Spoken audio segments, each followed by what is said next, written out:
નમસ્તે મિત્રો, આપણે હવે ધોરણ 7 માં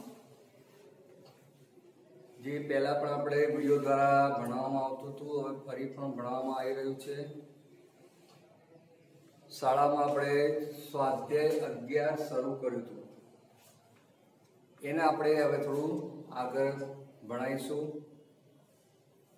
દરેક વિદ્યાર્થીને ખાસ સૂચના કે જો ઘરમાં ઇયરફોન હોય તો ઇયરફોન ભરાઈને બેસી જશે, જેથી મારો અવાજ સ્પષ્ટ સંભળાય અને બહારનો કોઈ અવાજ તમને સંભળાય નહીં.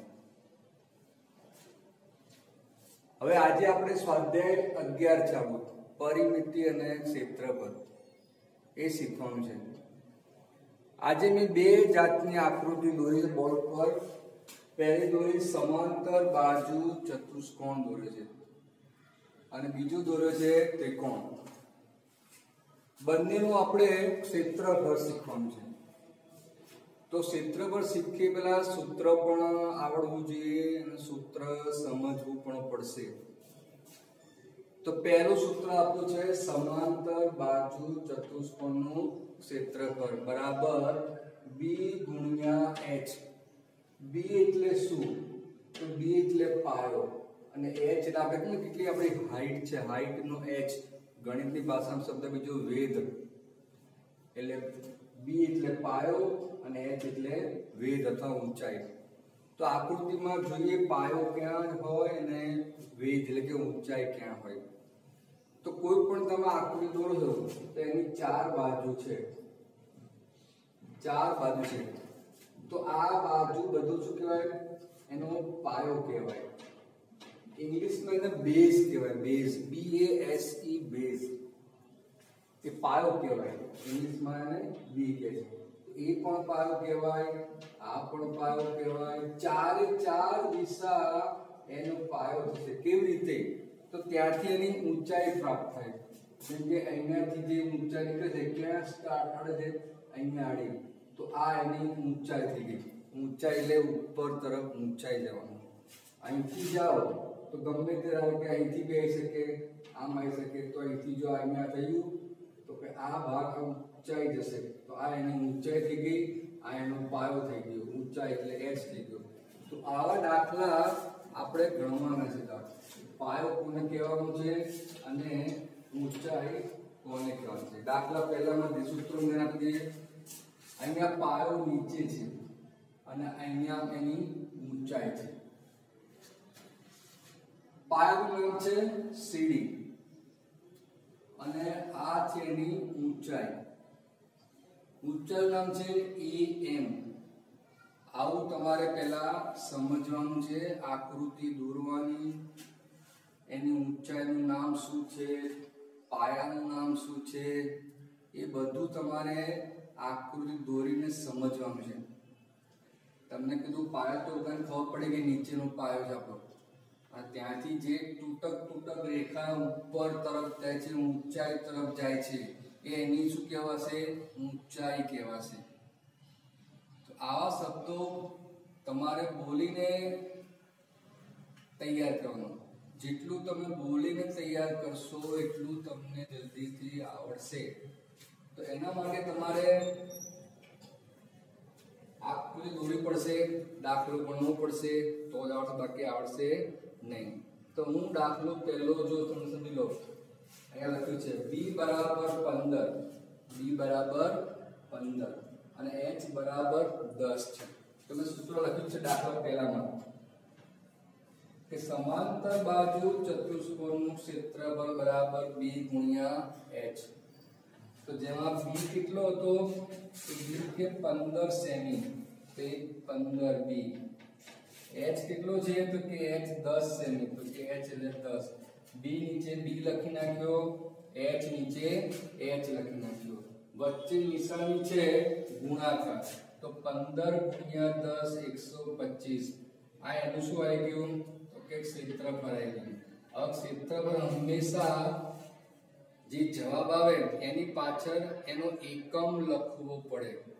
આ બધું સેમી હતું, તો જવાબમાં લખવાનું છે સેમી સ્ક્વેર.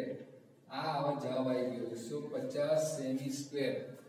ક્ષેત્રફળ હંમેશા સેમી સ્ક્વેર, મીટર સ્ક્વેર એવામાં એકમ લખવાનો.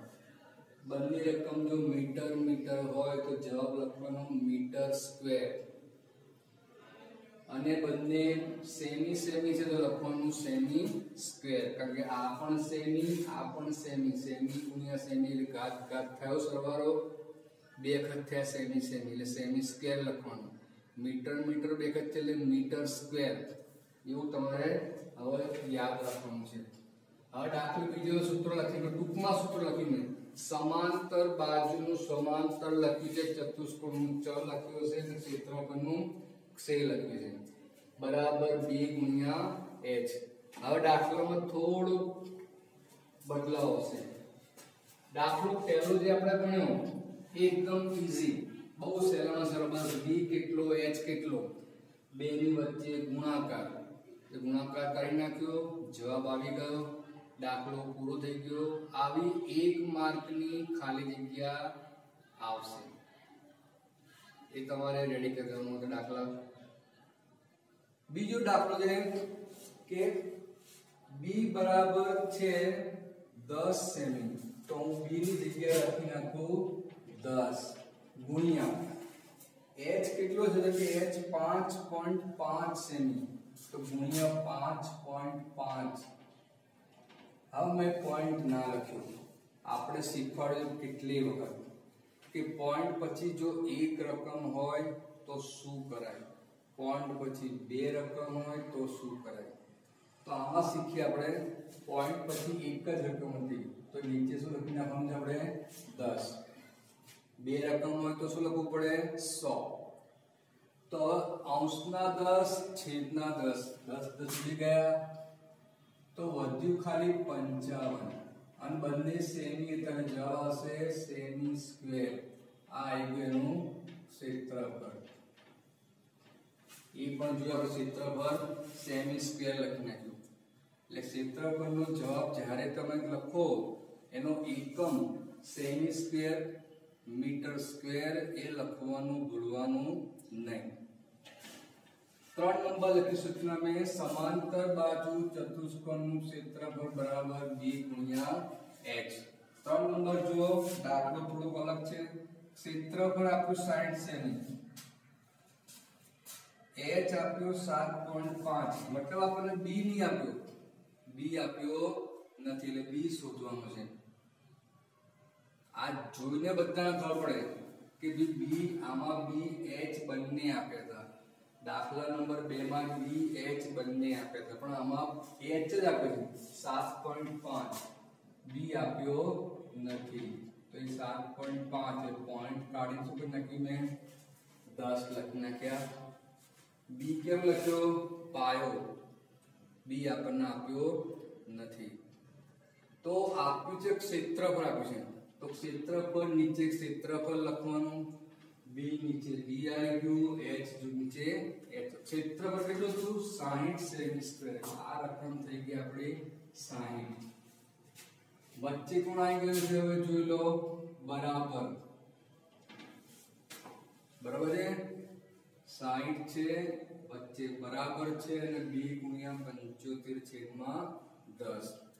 હવે બરાબરની આ બાજુ ડાબી બાજુ કહેવાય અને આ બાજુ શું કહેવાય જમણી બાજુ કહેવાય. ના વાળો લખી નાખવાનું, આ ડાબી બાજુ કહેવાય અને આ શું કહેવાશે એની જમણી બાજુ. હવે શોધવાનું શું છે આપણે b શોધવાનું છે, બરાબર છે. તો b તો આપણને આપી નથી, તે શોધવા માટે શું કરીશું, 60 તો આપણને આપ્યા છે ડાબી બાજુ વાળા, પણ આ જમણી બાજુની રકમ છે એને ઉઠાઈને કઈ જવાની ડાબી બાજુ. તો આપણે સમજાયું કે જ્યારે કોઈ પણ સંખ્યા સ્થાન બદલે તો શું થાય, સરવાળાનું બાદબાકી થાય, બાદબાકીનો સરવાળો થાય, ગુણાકારનો ભાગાકાર થાય અને ભાગાકારનો ગુણાકાર થાય. આવું આપણે શીખવાડ્યું, બધાને યાદ હશે, બરોબર છે. તો અહીંયા એવું કરીએ, આ 75 ભાગ્યા 10 બોલાય 75 ભાગ્યા 10 તો ભાગાકારના ગુણાકાર અને ઉપરના રકમ ક્યાં જશે એ ભાગાકાર આ ગુણ્યા 75 ભાગાકાર થઈ ગયો ભાગ્યા 10 કા થઈ ગયા ગુણાકારમાં થઈ ગયા બરોબર છે તો આપણને શું મળશે તો કે b મળશે ફરીથી એકવાર 60 રકમ લખી પહેલે તો પછી ભાગાકારના ગુણાકાર અને ગુણાકારના ભાગાકાર આ ભૂલવાનું નહીં આખા સ્વાધ્યાયમાં આવું વધારે આવશે ગુણાકારનો ભાગાકાર ભાગાકારનો ગુણાકાર એ ભૂલ કરવાની નહીં એકદમ કમ્પ્લીટ બધાને આવડવું જોઈએ હવે ભાગ ચલાવવાનો છે તો બંને રકમ 15 ના ગણ્યામાં આવશે 15 पंचा 75 15 चौक 60 तो 15 15 गया 10 तो के 5 2 10 ऊपर नीचे 5 5 गया नीचे બધું ઉડી ગયું ઉપર 4 ને 2 એટલે 4 ગુણ્યા 8 એટલે b બરાબર 4 2 8 સેમી ભાઈ સેમી લખ્યું સેમી સ્ક્વેર ભૂલમાં પણ લખતા નહીં सेमी स्क्वेर सेमा लखाय तो के क्षेत्रफल में आपने क्षेत्रफल तो आपे दीधुं 60 सेमी स्क्वेर એટલે b સુધી નાખ્યો b બરાબર 8 સેમી બરાબર છે નંબર 4 ચાલુ કરીએ અહીંથી હવે સૂત્ર લખું છું સમાંતર બાજુ ચતુષ્કોણનું ક્ષેત્રફળ બરાબર b ગુણ્યા h નંબર 4 જો એમાં ક્ષેત્રફળ આપ્યું છે 120 સેમી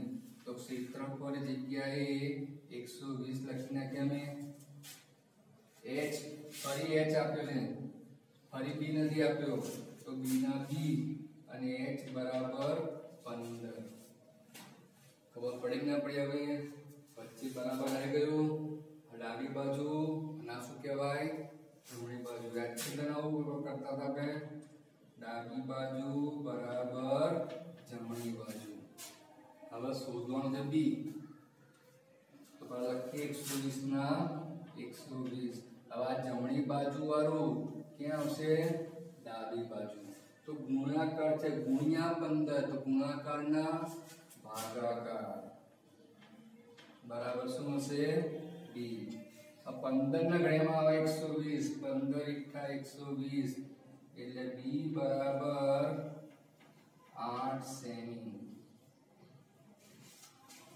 આવડે કે ના દાખલા મોટા બરોબર છે હવે ગણીએ પાંચમો દાખલો પાંચમા દાખલામાં સૂત્ર લખું ટૂંકમાં સમાંતર બાજુ ચતુષ્કોણનું ક્ષેત્રફળ બરાબર b ગુણ્યા h પાંચમો દાખલો જોઈએ એમાં પણ ક્ષેત્રફળ આપણને 150 સેમી तो आ क्षेत्रफल लखी नाखू हूं 150 b આપ્યો છે 10 સેમી તો પહેલો b 10 છે પણ h આપણને આપ્યો નથી h નથી આપ્યો તો ફરી દાખલો બાજુ આ ડાબી બાજુ કહેવાય અને આ શું કહેવાય જમણી બાજુ 150 લખી નાખી આવા 10 ગુણાકાર છે એને લાવો ડાબી બાજુ તો ગુણાકારના ભાગાકાર શું શું ગયો બરાબર h તો h બરાબર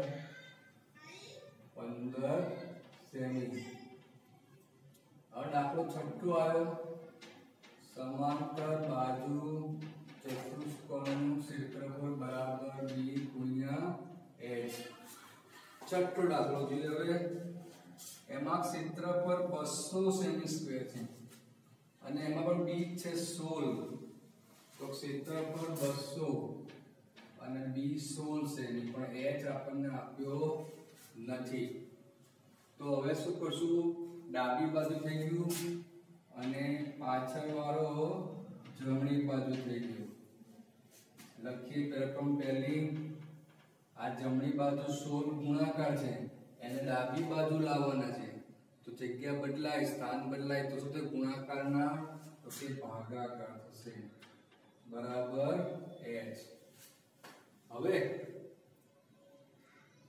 પાડીએ બરાબર, ઘણાને આવડે તો ભાગાકાર કરવાનો છે, તો ભાગાકાર પણ તમે કરો તો પણ વાંધો નહીં, અને અવયવ પાડતા આવડતો તો અવયવ પાડવાનો, જેમ કે 4 ગુણ્યા 4 ચોખ્ખું ચોખ્ખું 16, તો 200 ના શું પડશે, તો કે ભાઈ 50 ચોક 200, હજી 50 ના પણ પડશે ને, શું પડશે 50 ના, તો કે 25 દુ 50, 25 દુ 50 ને 50 ચોક 200, તો એક ચોકડો ગયો, હજી 2 દુ 4, ઉપર 25 નીચે 2, h બરાબર 25/2, બે મિશ્ર બનાવવું પડશે, આવું તો બહુ ભણ્યા છે ને, તો h બરાબર છેદમાં 2 છે, 12 દુ 24 ને 25 આટલા સેમી, બોલો ભાઈ. અથવા આવું શીખવાડતો આપણે 1/2 જ્યારે પણ આવે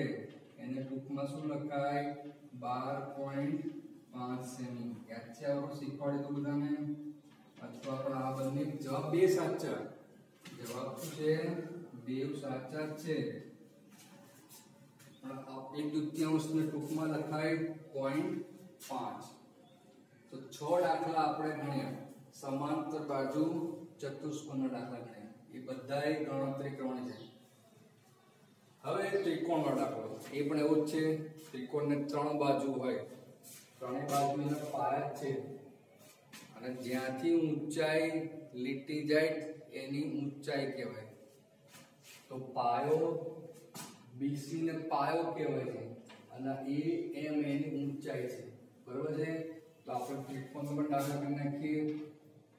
હું ત્રિકોણ આવે લખેલું, ત્રિકોણનું ક્ષેત્રફળ બરાબર 1/2 ગુણ્યા b ગુણ્યા h. હવે સૂત્રમાં ખાસ ધ્યાન આપજો, સૂત્રમાં થોડું બદલાઈ ગયું, આમાં ફક્ત b ગુણ્યા h હતા, એટલે ત્રિકોણમાં 1/2 ગુણ્યા b ગુણ્યા h સૂત્ર મોડે રાખવાના છે મારે. ચલો પહેલો દાખલો, b બરાબર 20 સેમી, તો 1/2 ગુણ્યા 20, અને h બરાબર 15 સેમી, છેદમાં કશું નથી લખી નાખવાનું, ભલે ભૂલ થાય નહીં. ડાયરેક્ટ ભાગ ચલાવતા બધા આવડે, 2 ના ઘડિયામાં 20 આવે છે, બરાબર છે. તો 2 દાન 20, તો ક્ષેત્રફળ શું આવ્યું, નીચે કશું ન વધ્યું, તો ઉપર શું વધ્યું, 10 ગુણ્યા 15, 15 દાન 150, અને સેમી સ્ક્વેર, આ એને શું આવી ગયો, જવાબ આવી ગયો. તો ફરી ક્ષેત્રફળ શેમાં આવ્યું, સ્ક્વેર, આ ભૂલવાનું નથી, બરોબર છે. દાખલો 2, ફરી આપણે ત્રિકોણનું ક્ષેત્રફળ 1/2 ગુણ્યા b ગુણ્યા h. દાખલો 2, ક્ષેત્રફળ આપણે 100 સેમી, તો આ ક્ષેત્રફળ આવી ગયું 100, ક્ષેત્રફળ આવી ગયું 100, પછી બરાબર 1/2, b કિલો b નથી આપ્યું, b ડાયરેક્ટ h આપ્યું છે, b નથી આપ્યું, h આપ્યું છે 16. સમજ પડી ગઈ. હવે ફરી પેલું આવી ગયું બરાબર ડાબી બાજુ જમણી બાજુ વાળું, તો પહેલા રકમ કોણ છે, 100 ના 100 લખી નાખીએ. હવે યાદ રાખો, જે રકમ ઉપરની બધી ગુણાકાર વાળી કહેવાય ને છેદવાળી બધી ભાગાકાર કહેવાય. તો ભાગાકાર વાળી રકમ ક્યાં જશે, ઉપર, અને ઉપર રકમ ક્યાં જશે, બધી નીચે. જો શીખવાડો પરિણામ અહીંયા, આમાં 1 b 16 ક્યાં જશે, ઉપર નું 16 નીચે, અને નીચેના 2 ક્યાં જશે, ઉપર, બરાબર b. સમજી લો ફરીથી, આ ભાગ્યા 2 કહેવાય, તો ગુણ્યા 2 થઈ ગયા, ગુણ્યા 16 ક્યાં થઈ ગયા, ભાગ્યા 16 થઈ ગયા. એટલે ગુણાકારના ભાગાકાર, ભાગાકારના ગુણાકાર. મેં હમણાં રિપીટ કર્યું હતું કે આ વસ્તુ ભૂલવાની નહીં, યાદ રાખવાની છે. હવે ભાગ ચલાવો, તો કે 2 * 16, હવે આના ભાગ થશે ને, 4 દુ 8, અને અહીંયા થશે 25 ચોક 100, 4 4 ગયા, તો 25/2. ફરી એમાં જો જવાબ આવી ગયો 12 24 ને 1 25 આ આપણો આવી ગયો બી અને સેમી છે ને એટલે સેમી લખવાનું ભૂલવાનું નથી ફરી આ એક દુત્યાંશ અને જો રહ્યું એક દુત્યાંશ તો કયો 0.5 પણ લખી શકાય નંબર ત્રીજો દાખલો ધ્યાન આપશે બધા દાખલા દાખલો ત્રીજો ત્રિકોણનું ક્ષેત્રફળ 1/3 ગુણ્યા b ગુણ્યા h ચલો નંબર 3 ચેક કરીએ હવે એમાં પણ ક્ષેત્રફળ આપ્યું છે 160 સેમી સ્ક્વેર હોય b આપ્યું 32 સેમી 32 પણ h આપ્યો નથી આપ્યો હવે આપણે રકમ પહેલી 160 चलो आप भाग्या के तो गुणिया 2 गुणिया 32 भाग्या 32 याद आयो बधाने कोण છે બરાબર 1 બે બે ના 16 ચાલશે 16 દૂરે 32 યાદ છે આવો 16 દાન 160 એટલે h બરાબર 10 સેમી દાખલા પૂછેલા છે ખાલી તમારે સમજીને જ મોડે કરવાનું છે બધું સૂત્ર અને પછીના દાખલા ગણવાના છે દાખલો છેલ્લો આવી ગયા હવે ક્ષેત્રફળ આપ્યું એમાં પણ ક્ષેત્રફળ લખી નાખીએ 80 સેમી સ્ક્વેર છે h આપ્યો છે 20 પણ b આપ્યો નથી